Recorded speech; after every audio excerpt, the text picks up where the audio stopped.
నిజం చెప్పమంటారా? ఇప్పుడు అన్యాయంగా అడ్డదారుల్లో జగన్ని చంపలేకపోయాడు, ఎందుకైనా బెటర్ అని చెప్పి మళ్ళా కొత్త హామీలతో వచ్చాడు. బస్సులో ఫ్రీ అంట. అమ్మా, మీరు ఇంట్లో పనులు గిల్లు మానేసేసి బస్సు ఫ్రీకి ఇచ్చాడని బస్సులో తిరుగుతుంటారా? బస్సులోకి తిరుగుతుంటారమ్మా మీరు? స్నానం చేసి మంచి బట్టలు కట్టుకొని ఏ తమ్ముళ్ళు అమ్మాలను పంపిస్తారా? బస్సుకి తిరిగిరా? దేనికి బస్సుకి తిరగాలి? ఎప్పుడో దేవుడి దగ్గరికి వెళ్తావు. ఒక్కసారి జగన్మోహన్ ఇస్తున్నాడుగా మీకు 15,000 అమ్మఒడి, నాడు నేడు చేస్తున్నాడుగా, మీ ఇంటి పెన్షన్ వస్తుందిగా. 100 రూపాయలు పెడితే బస్సు ఎక్కుతావు, 10 రూపాయలు పెడితే బస్సు ఎక్కుతావు. దానికి పెద్ద హామీ అంట. దాని హామీ అమ్మా, బస్సు ఎక్కితే 10 ఏళ్ళు ఆయుష్ పెరుగుద్దా మీకు? మీ జీవన ప్రమాణాలు పెరుగుతాయా? మీ ఇంట్లో 2 పూట్ల అన్నం కడుపు నిండుద్దా? బస్సు అంట ఎక్కండి మీ ఇష్టం పో, నేను ఎక్కిస్తా. ఇది హామీయా? అది మీరు నమ్ముతారా? దొంగ ఒక్కటి కూడా మీకు చెయ్యడు.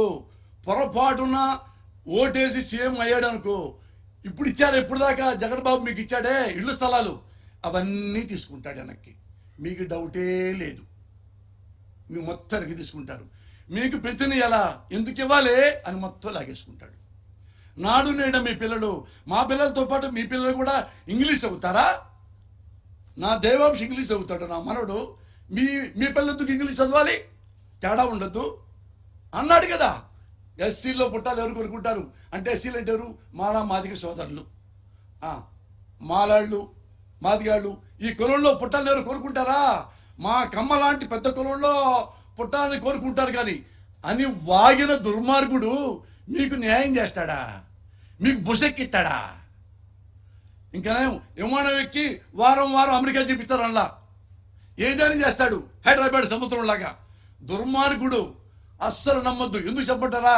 మోడీ గారు ఇప్పుడు మన వచ్చింది కదా మేనిఫెస్టో కొత్తది, అందులో ఇదివరకు ఫస్ట్ 3 ఉండే బొమ్మలో, మోడీ, పవన్ కళ్యాణ్, చంద్రబాబు. ఇప్పుడు 2 ఉన్నాయి. ఎందుకు చెప్పండి?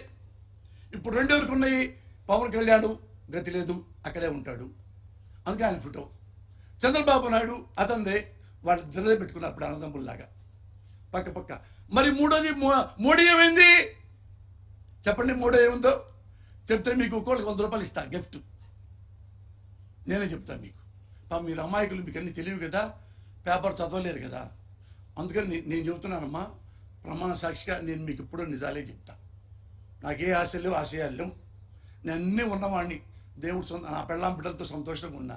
తల్లి సాక్షిగా మీకు ఎప్పుడు ఒక్క మాట కూడా అబద్ధాలు చెప్పి రాంగురుడిని నేను పట్టించను తల్లి.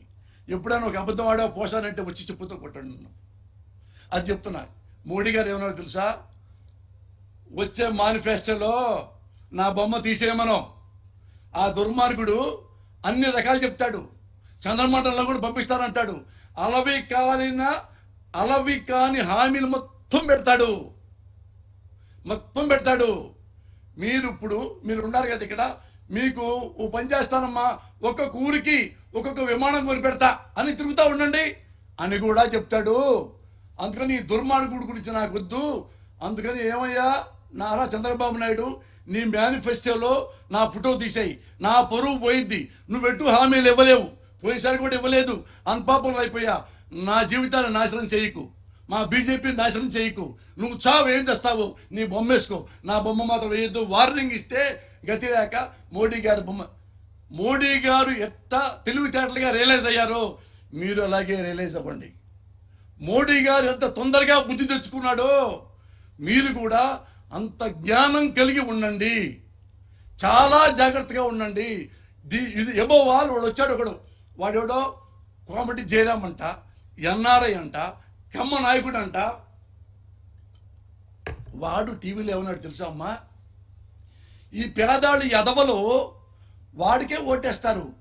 వాళ్ళని డబ్బులతో కొనాలి పేదోళ్ళని. ఒక 5 ఇళ్ళని 2 లక్షలు 3 లక్షల మొఖాన్ని కొట్టేస్తే మనకే ఓట్లేస్తారు. అంటే వాడికి ఎంత చీప్ ఒపీనియన్ అమ్మా పేదల పట్ల. ఈ పేదలకి నీతి లేదా? ఈ పేదలకి నిజాయితీ లేదా? నాడు నేడు ఇన్ని పథకాలు పొంది జగన్ గారు ఇస్తుంటే ఇన్ని పథకాలు పొందిన తర్వాత కూడా చంద్రబాబు ఓటేయాలా? లంచం ఇస్తాడా? అమ్మా వాడు ఎప్పుడన్నా మీరు కనపడితే వాడిని చెప్పుతో కొట్టండి అమ్మా. మా పేదలను కొంటావురా రాస్కెల్ అనండమ్మా. గుర్తుపెట్టుకోండి, ఈ 20 రోజుల పాటు మీ మీ ఇళ్ల చుట్టూతా మన నాడు వెళ్ళి పిల్లలతో సహా మొత్తం కర్రలు పట్టుకొని రాత్రి మగళ్ళు ఈ 20 రోజులు కాపలా కాయండి. ఎవడకుండా వచ్చి డబ్బుల మూడ తీసుకొస్తే కర్రలతో ఉతికి పారేసి చొక్కాలు పట్టుకొని పోలీస్ స్టేషన్లకు అప్పు చెప్పండి. ఏ ఒక్కరిని కూడా రానివ్వకండి. ఎన్ఆర్ఐ అనేవాడిని రానివ్వకండి. వాళ్ళందరూ మా గ్రూప్ అనమాట, కమ్మ గ్రూపు. ఒక్కొక్కడు వాళ్ళు ఏంటంటే పేదవాళ్ళు అంటే ఎస్సీలన్నా ఎస్టీలన్నా బీసీలన్నా వాళ్ళకి చీప్ అనమాట. వీళ్ళు పేదవాళ్ళకి పుట్టారా? మన ఇంటి ముందు రావడానికి కూడా అడుగుతున్నారు వీళ్ళకి, పేదవాళ్ళకి అంత చీప్ ఒపీనియన్ మా గ్రూపులో కొంతమందికి, మా కమ్మాళ్ళలో కొంతమందికి, అందరు కాదు పాపం, చాలామంది మంచి కమ్మర్స్ కూడా ఉన్నారు ఈ రాజకీయాల్లో ముఖ్యంగా. అయితే వాడు అమెరికాలో ఉండి డజన్ల మంది 1000 కోట్లు తీసుకురావటం ఏంటి? జనాన్ని ప్రేమించే దమ్ము లేక, జనాలను తను ప్రేమించలేకపోతే డబ్బులతో రాంగ్ రూట్లో పేదలను కొంటానంటమ్మా. పేదల్ని అంటే మీరే పాపం. ఏ ఒక్కడు వచ్చి 1000 కాదు 1,00,000 ఇచ్చినా కానీ చెప్పుతో కొడితే నువ్వు మహాతల్లివి. కనకదుర్గ గుడిలో కనకదుర్గమ్మ ఎంత గొప్పదో అంత గొప్పవాళ్ళు మీరు. ఏ ఒక్కడు కూడా అమ్ముడు పోవద్దు అని అమ్ముడు పారు మీరు. వాడు వస్తే చెప్పుకు పేడ రాసి కొట్టండి ఒక్కొక్కరిని.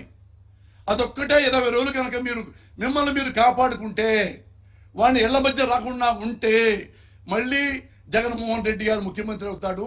ఇంతకంటే గొప్పగా మీకు సేవ చేస్తాడు. Thank you.